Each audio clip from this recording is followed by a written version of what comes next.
James Tobin, clarinetist here in Charlottesville, and this is the Middle School District Band 13 prepared piece for this year. And there's several different things I'd like to talk to you about to show you how to play it like I just did. The first is that you really are in charge of so many things in the beginning that can make this easy. Nobody says you have to start it at the final tempo. You could choose to play it slower so that it's easy. That's actually the best place to start. If you really concentrate on playing at a tempo that's easy in the first week or 2 weeks that you look at something, you're gonna learn it so much more quickly. All right, and you also get to choose how much of it you work at in one go. So for many of you, I would say start with the first 5 notes.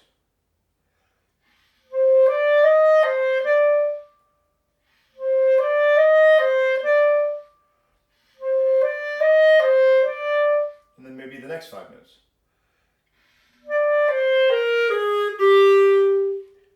And maybe in the beginning for you, you just want to concentrate on notes and rhythms.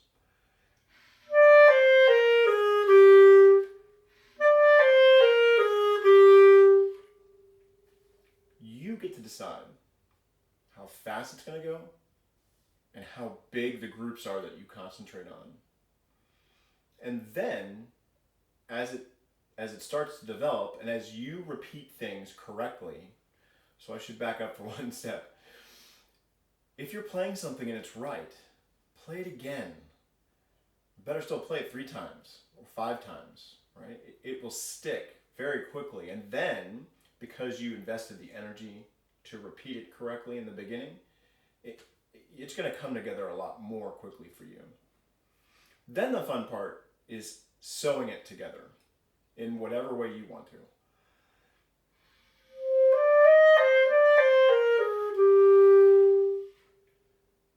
And then, when you're really confident with the notes and the rhythms, you might say, oh, okay, so it says mezzo forte, and then I'm supposed to crescendo to a forte piano accent.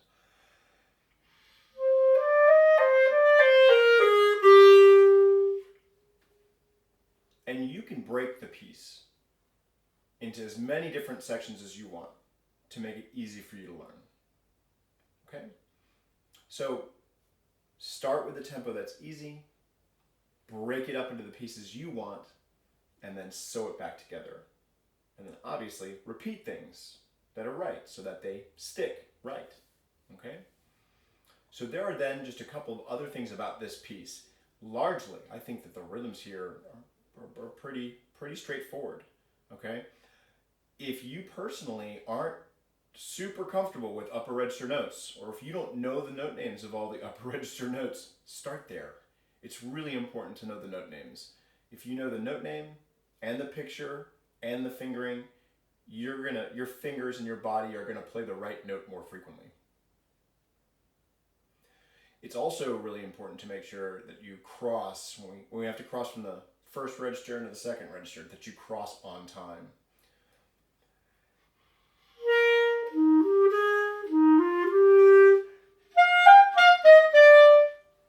There's not a huge amount of register crossing in this piece, but you do want to make sure that there isn't a hesitation or delay when you move from a low register note to an upper register note.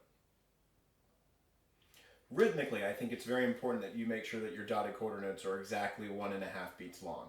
Now, many young people, when I ask them how long is a dotted quarter note, they'll say it's 2 beats long. It's not. Only a half note is 2 beats long. So the dotted quarter note is 1.5 beats long. And in this piece, we only ever have them on beat 1. So it's all of beat 1 and the first half of 2. And if you're playing it and you're not certain whether you're holding it for the right amount of time, you could subdivide it. So there are 3 eighth notes in a dotted quarter note. And if we look at measure 4 here, you could tongue 3 times on that dotted quarter note.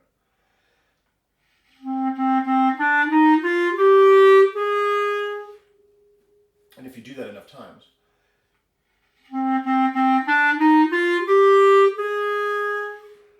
then you'll feel more certain.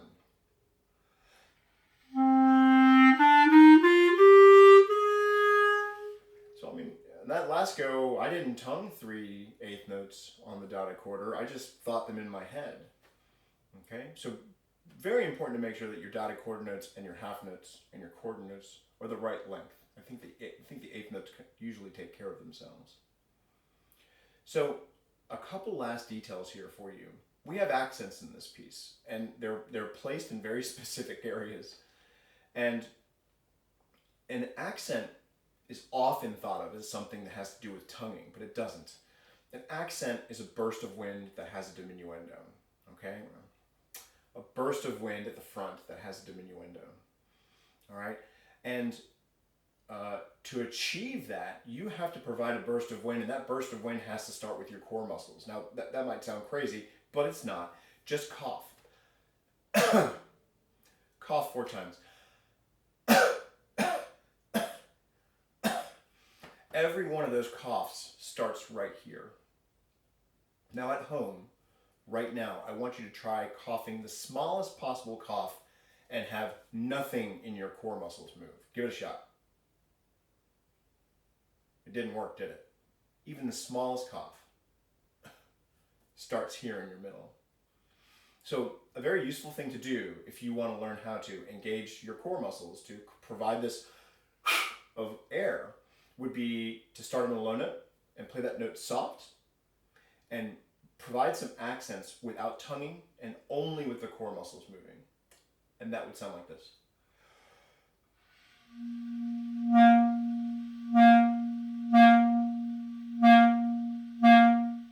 Now maybe your core muscles don't jump as much as mine. That's okay. And we're all different.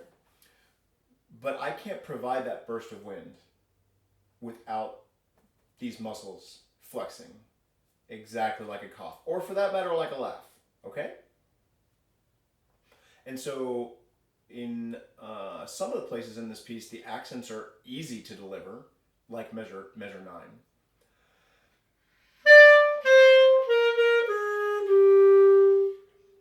Those notes are powerful and easy for us to give a really good accent on. In measure 7 and 8, it's a little trickier because we have to accent on a C, which is a easy note to accent on, and then on a B flat and an A. And those aren't as easy to accent on because as notes on the clarinet, they're not that powerful.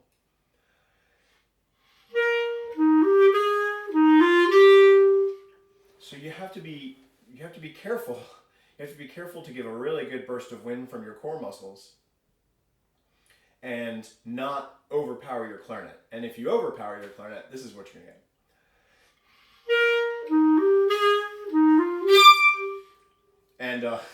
And that, squeaks are regrettable, but oh well. You just need to find the line. Like, what is the amount of wind I can that's the right amount for that note and isn't too much. And if you give it too much, you honestly need to give it too much a couple times and hear it squeak to discover, okay, so that's too much for this note, and then dial it down a notch.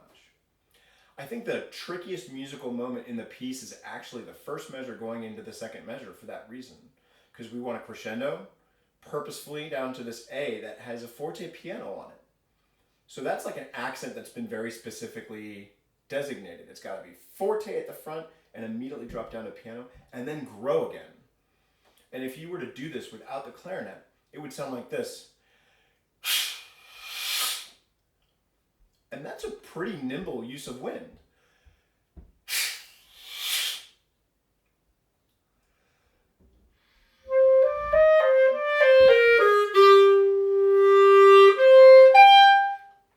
And you're going to need to explore that quite a bit to discover exactly how it's going to work for you. But I think exploring away from the clarinet, and then playing it on the clarinet, finding out what's too much, what's too little, and hopefully what's just right for you. The only other details to be kind of careful of is that there are staccatos in the piece, and you should try to deliver a good staccato eighth note or quarter note wherever it's asked for. But to make sure that those are obvious, you should make sure that you tongue everything else legato in the piece.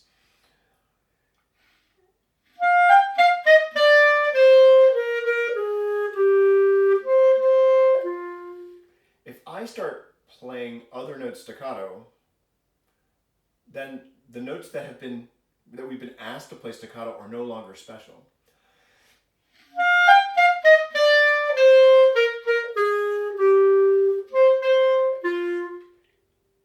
And so the composer has been very, very, very careful to specifically say some notes staccato, some notes legato, some notes accented, and you, the performer, are supposed to make all of that clear to the audience. I hope you have found this video helpful. If you have questions, you can contact me at tobinclarinet.com. And lots of luck preparing this piece, but you have a lot of time. You have weeks to do this. So if you take little bites out of it every day, it's going to be easy by the time you need to record it.